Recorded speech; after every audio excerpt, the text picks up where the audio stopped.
going on, YouTube? Today I wanted to do an update on my Sin 12T here that I bought exactly this time last year. I fished it all last spring and winter. It's a really good kayak, really stable, and for the price you can't beat it. But over the winter I've done a lot of upgrades to it, got a little more serious about it, put a little more money into it. And I just wanted to show y'all what all I had done.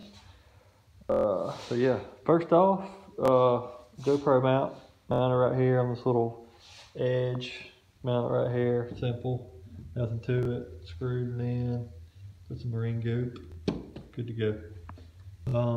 Right here we have a Scotty bait caster reel holder, works out good. Over here I have a Scotty.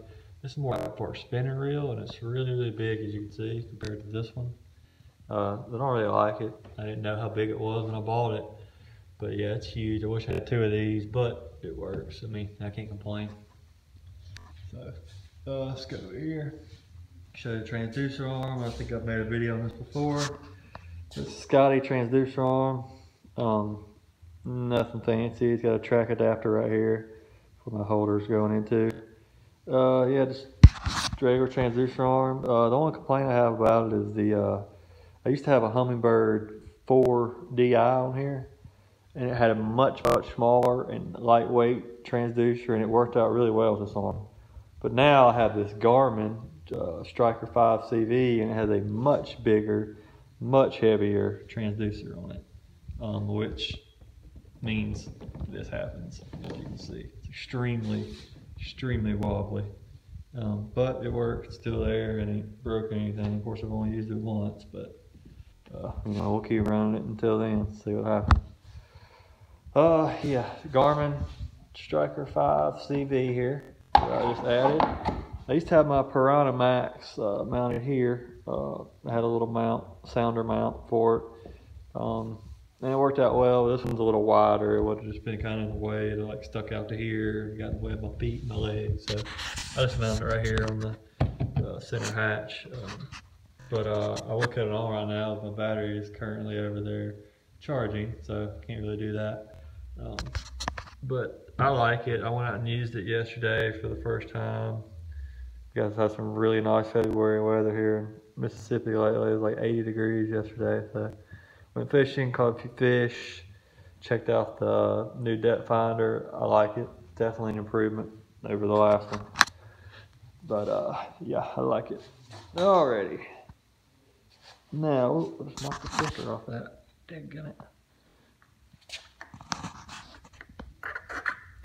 Alright, that's a little project I'm working on. Yeah. Right here I got just a regular rod leash. Haven't really used it yet, but attached it here to the factory point here on the Ascend. Yeah, also the seat. I forgot, I did the seat raising mod. This seat used to, sit flat down here. It used to sit in these grooves. I did a mod. Basically, it's just a piece of aluminum angle from Tractor Supply, just cut to fit, to fit in between right there. Drill 2 holes, hole in your angle, hole in your seat, and just put a bolt nut through it. I mean, simple, nothing to it, and it's it's definitely worth it. Definitely worth it. There's one back here too. Definitely worth it. It just makes it easier to really do everything, and it doesn't make it any less stable. It makes it easier to stand up, sit back down. It makes it easier to like walk a frog or something. It's hard to walk a frog when you're sitting, so low to the water. When you're up higher, it's a little easier, but it makes it easier, getting fish, pulling fish in the boat and all that good stuff. Definitely recommend it. Like I said, it doesn't make it any less stable. I mean, to me, it feels the same as it was before. And I have mine Velcro down. I mean, it's not going anywhere. But if I wanted to pull it out, real quick, I could. I mean, I guess some people probably might screw it down, but I didn't want to do that, in case you ever want to remove the seat. I just want to do that. I'm not a big fan of Velcro or something like that. I mean, So it is not going anywhere. I've trailered it and it does not come off once. So here I have my rod holder, standard PVC, nothing special. I did add a crate, two more holders, one for my net, and then one for my stakeout pole. You know, I got my anchor in here. I got some tie downs. Got some tackle boxes with nothing in them right now, but they'll have some in eventually. But yeah, that's all that is right there. Now the main event, the main reason I really want to do this video is my trolling motor set up here. Now, what I've basically done, and many people have done it, you know, it's real popular on these ascents, is I've made my trolling motor, it operates by feet. It's completely hands-free, minus, you know, controlling the speed of the trolling motor. Basically what I did, I started off with 2 pieces of angle, another one over here, and a 2x4, screwed it down to the kayak, marine goop, screwed that part of the angle to the 2x4. So now I have a transom. Very simple. Then you just, you know, tighten your 2 thingamajiggers here, and you're good to go as far as, you know, actually mounting the trolling motor on the kayak. I used to have it mounted right here. You can see where it's like messed outside of the kayak a little bit, but I just didn't really like it. It started to cave this in, this side was caving in, and you still have to reach back and use your hand. You know, with this, I don't have to use my hands. I can just keep fishing and move it, control it, go left or right, whatever, you know. All I have to do is just reach down real quick, you know, to control the speed. But yeah, that's as far as the transom goes, that's all there is to that. Super simple. Then I removed the head from the trolling motor, put the head off. And I wanted to say before I go back any further into this trolling motor is I can completely turn it back to factory, 100%, no problem. It would, you know, I put the head back on it. I haven't cut anything. I haven't drilled any holes. I haven't cut any wires. None of that. I saved all my old stuff, and if I ever wanted to turn it back, you know, to, you know, a normal trolling motor, I could do that. Some people cut the shafts on them, you know, make them shorter. You know, this is a 30-pound thrust, so it's not that long. I think it's only like a 30-inch shaft, as you can see. Not that long.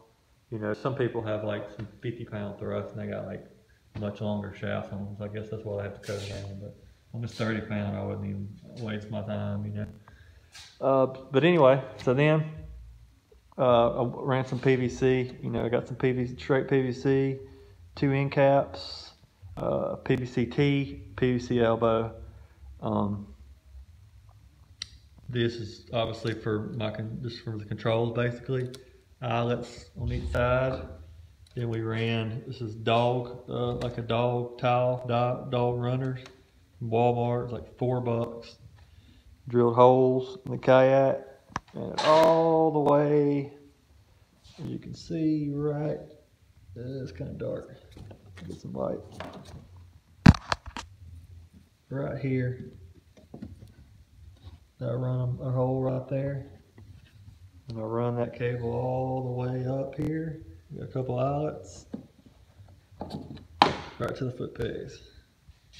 So this is all controlled by foot with the factory foot pegs.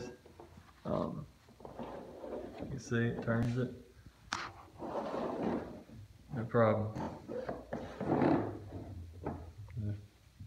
That's all there is to it as far as the steering goes. Didn't even have to drill a hole in these. There's a little hole right here. I just ran this dog cable through, put like a little clamp, little aluminum clamp thing on the back to keep it from obviously sliding. You know, keep it held in place when you put pressure on it. But yeah, that's all there was to the actual, you know, steer. That's the left and right part of it. And also, I drilled a hole in this T and ran a, you know, bolt through it and a nut. I probably need to get a little longer one, but that's the only thing I had laying around my garage. But that just keeps that secured to the actual trolling motor. There was also a hole already in the trolling motor, so I didn't have to drill a hole or nothing in there. You know, like I said, I haven't cut or drill anything on this trolling motor. So then, you know, your wires, all your power wires, they run down the shaft, down to the motor.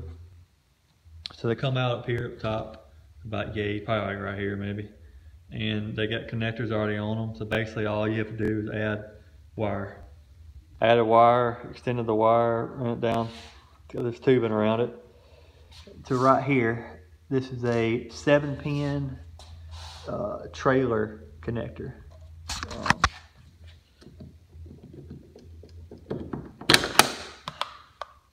That's all there is to it right there. Basically you'll run all your wires to that, match them up. There's your connector, match them up to that.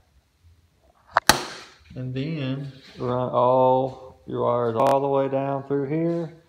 And I ran it to this control box. Now this is an outdoor electrical box I got from Lowe's, like $4 or $5. This is the stock switch in the trolling motor. Just when you take your trolling motor apart, the switch will be in there. You can see it turns. Yeah, this is what your handle goes on. Your long trolling motor handle. It bolts onto this. So basically, all I did was take that off, and you know, I drilled a hole in the box. There's all my wires. I drilled a hole right here, ran it out here into the box to the switch. Simple as that. Also ran a voltage meter, read out for that right there. So yeah, that's how I control my speed. That's my 1, 2, 3, 4, 5 forward and 1, 2, 3 reverse. So simple as that. I just reach down, turn it to what I want. You know, easy. No, I'll say easy. And it was kind of a headache running all that wire through this boat. You know, especially these 12Ts, they don't have a lot of access to the hole. Their only access to the hole is that right there.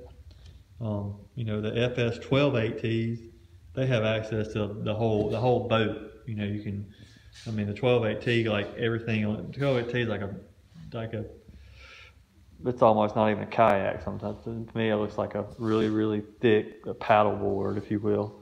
There's no depth to the 12-8T, you know, it's like the lip on the edge is like this. So like the rest of it, you know, I mean, it's great, you know, if you can access the hole in them, but these, you don't have that luxury, so you kind of you had to use some, you know, some clothes hangers to run everything through there. But it wasn't too bad. Let's see. So yeah, that I'm trying to think. I think that's it on the trolling motor. Oh no, one more thing on the trolling motor. Now, I think everybody would agree you would need a way to lift this out of the water while you're sitting in your seat. And it's all the way back here, so obviously you can't reach it. So what I did is I took a U-bolt. Now the U-bolt on the Minn Kotas, there's a shaft that goes through here. It goes through this right here, and it holds the trolling motor to the transit mount. The U-bolt needs to be, I'm pretty sure, it's a 3/8 inch. That's about the same size as the shaft that goes through there. If you get anything skinnier than that, this trolling motor is not going to want to move right. It's going to be wonky and just, it's not going to work basically. So it needs to be, I'm pretty sure it's a 3/8 inch diameter U-bolt. So you run that through, put a bolt, nut on the other side.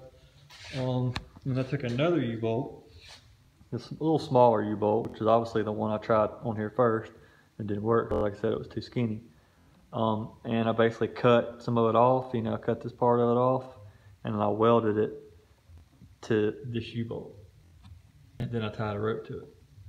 So, up here, you can see I have my rope ran all the way to here. So,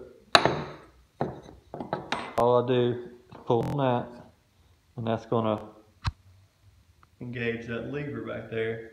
And then I will pull this one to actually, as you can see, it's tied to the top of the motor, to actually pull the motor up out of the water. And as you can see, I'm pulling this and giving it an idea. So it engages that. And that's also, this bolt was a little, I couldn't find one that was you know, shorter. This one's a little too wide, so it didn't exactly reach. It wouldn't exactly reach the factory tab, so I got like a little piece of. This is actually one of the things that comes with the U-bolt, so that's got it, and it's Loctite on there. Hopefully it'll hold. If not, I had to figure out something else, but it works. I took it out yesterday and it works, so that's all that matters. So yeah, this is all hands-free. It took me a while, probably about $40 worth in parts to buy all the stuff, you know, wiring, the trailer, you know, connectors, you know, your angle, you know, $40, $50 worth of stuff. Once you add it all up, paint, PVC, tubing, you know, it all adds up, but it's definitely worth it just bolting, you know, just screwing it on the side and calling it a day. And it's, you know, all this is removable. You know, I can pull all this off right now. You know, all I have to do is unscrew these, take these off, you know, undo this and undo that. Control motor comes right off, no problem. So, not too bad. And yeah, the last thing I want to show you, and they're not in here right now. I got them over at both my batteries over there charging, but both of my batteries fit in this hatch here. This one goes all the way back here. This is my fish finder.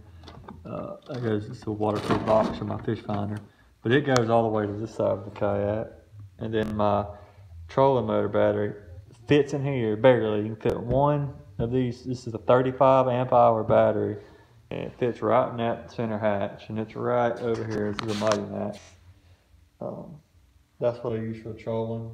It works fine for like smaller ponds and lakes. You know, for something bigger, you know, you probably want to run a bigger battery, or either bring two of these with you, which is probably something I'll invest in eventually. Just get another one of these. You know, that's my trolling motor battery. I mean, fish finder battery. So yeah, both of those fit in here, nice and snug. You don't even see the batteries. I don't have any batteries. I have all my, like I said, I have all my power wire, my batteries, my trolling motor ran in here. Everything's running here. As you can see, the wires from the Garmin's run there too. So that's it. That's all there is to it. Also, you have to get your yak registered to put a trolling motor on it. So that's an unfortunate thing. It only costs like $10. So not a big deal. Not a big deal. But that's it. That's all my mods. Like I said, I got this thing about as tricked out as I can do it. I don't know. There's not really anything else I could do to it. I mean, it's ready to go. You know, it's ready for a good fishing season. So I'm definitely ready for it. So yeah. Anyway, guys, thanks for watching the video. Thanks for checking out my yak. Peace out.